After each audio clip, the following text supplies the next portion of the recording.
Praise the lord. దేవుని నామానికి మహిమ కలుగును గాక.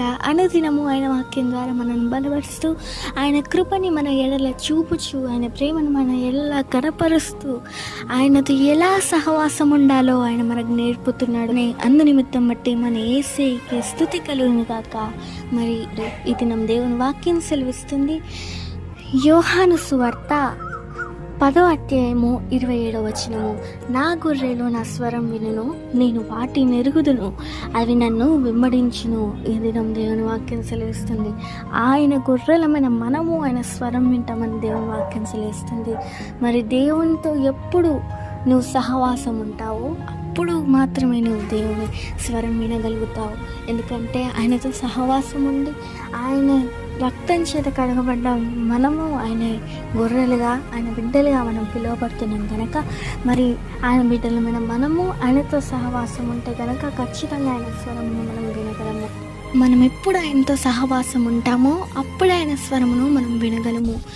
ఒకవేళ కనుక మనము దేవునితో సహవాసం ఉండకపోతే మనకు వినిపించేది దేవుని స్వరమా లేదా దుష్టుని స్వరమా అనేది మనం కనిపెట్టలేకపోతాం. ఎందుకంటే దేవునితో సహవాసం ఉంటే కనుక, ఆయన బిడ్డలుగా మనం ఉన్నప్పుడు ఆయనతో సహవాసం ఉంటే కనుక ఖచ్చితంగా ఆయన స్వరం మనం విని ఇది మన తండ్రి అయిన యేసు స్వరం అని మనం కనిపెట్టగలుగుతాము. మనం ఆయన గొర్రెలుగా ఉన్నప్పుడు మనం ఆయన స్వరం ఖచ్చితంగా వినగలుగుతాము. ఎందుకంటే ఎప్పుడైతే మనము ఆయనతో సహవాసం ఉంటామో అప్పుడే ఖచ్చితంగా ఆయన స్వరం మనం వినగలుగుతాము. ఎవరి స్వరమో ఇది మనము కనిపెట్టుకోగలుగుతాము. ఇది మన కాపరి అయిన తండ్రి అయిన యేసు స్వరమా లేదా దుష్టిని అపవాది స్వరమా అనేది మనం కనిపెట్టుకోవాలంటే ఖచ్చితంగా మన యేసుతో మన సహవాసం ఉంటేనే ఇది సాధ్యం. మనము ఆయనతో సహవాసం లేకపోతే ఇది దేవుని స్వరమా లేదా ఇది అపవాది స్వరమా అని కనిపెట్టుకోకుండా చాలామంది ఎవరి స్వరమో, కాపరి స్వరమా లేదా తోడేలు స్వరమా అని కనిపెట్టుకోలేకుండా వారు నచ్చినట్లుగా వాళ్ళ దారిలో వెళ్ళిపోతున్నారు. మరి దీని మన దేవుడు మీ దగ్గరికి వాక్యంని పంపిస్తున్నాడు. ఎందుకంటే చాలామంది ఆయన స్వరమును వినలేక ఎంతోమంది నరకానికి వెళ్చు తప్పుడు దారిలో వెళ్తున్నారు. మనం ఆయన స్వరం వినగలిగిన వారమైతే ఖచ్చితంగా ఆయనతో సహవాసం ఉన్న వారమే ఉండాలి. ఆయనతో సహవాసం ఉంటే మరి ఎవరి స్వరమో మనము గుర్తుపెట్టి మనం ఖచ్చితంగా ఇది కాపరి స్వరం అని కనిపెట్టగలుగుతాం. మరి ఇది నుండి ఆయనతో సహవాసం కలిగి ఆయన బిడ్డలుగా, ఆయన గొర్రెలుగా, ఆయన మన కాపరిగా ఉండాలనుకుంటే ఖచ్చితంగా ఆయనకు సహవాసం కలిగి ఉండాలి. మరి ఇది దేవుని వాక్యం సెలవిస్తుంది.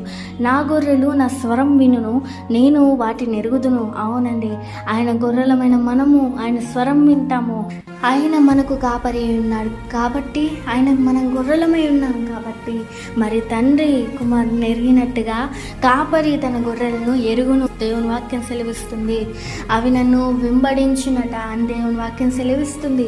మనము తండ్రి కుమారుని చేతి పట్టుకుని ఎలాగైతే వెళ్తాడో, కుమారుడు తండ్రిని ఎలాగైతే వెంబడిస్తాడో అలాగే దేవుని వాక్యం సెలవిస్తుంది. కాపరి అయిన తండ్రి వెంట గొర్రెలు వెంబడించునని దేవుని వాక్యం సెలవిస్తుంది.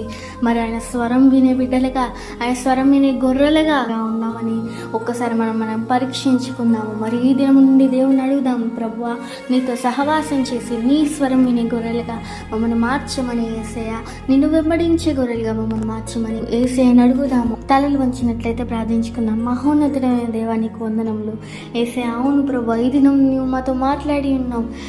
నీతో సహవాసం ఉండకుండా నీ స్వరమా లేదా దుష్టుని అపవాది స్వరమా అని కనిపెట్టుకోలేకుండా ఉన్నాం తండ్రి. అవును తండ్రి, మమ్మల్ని క్షమించండి. దినమున మా పాపంలో ఒప్పుకొంచున్నాము. ఇక నీతో సహవాసం చేసే బిడ్డలుగా మేము ఉంటామని తీర్మానం తీసుకుంటున్నాం ప్రభువా. అందరం కలిసి ఒకసారి అడుగుదాం. ప్రభువా, ఈ దినం నుండి నీతో సహవాసం చేసే గొర్రెలుగా, నీతో సహవాసం నీ స్వరము వినే గొర్రెలుగా, నిన్ను వెంబడించే గొర్రెలుగా మేము ఉంటామని అందరం కలిసి తీర్మానం తీసుకుని అనుకుంటాం. ప్రభువా, ఈ దినం నుండి నీతో సహవాసం కలిగే బిడ్డలుగా నేను ఉంటాను తండ్రి. యేసయ్య, నీ స్వరం వినే గొర్రెలుగా మేము ఉంటాం, నిన్ను వెంబడించే గొర్రెలుగా మేము ఉంటాం తండ్రి. నీ కాపురువైన నీవు మమ్మల్ని ఎరిగే రీతిగా మేము ఉంటామని తీర్మానం తీసుకొచ్చున్నాను తండ్రి. మరి తండ్రి, నీ గొర్రెలుగా ఇక నుండి నీ స్వరం వినే బిడ్డలుగా తండ్రి, నీతో సహవాసం చేసే బిడ్డలుగా మార్చమని యేసు నామములో అడుగుచున్నాను తండ్రి. ఆమేన్.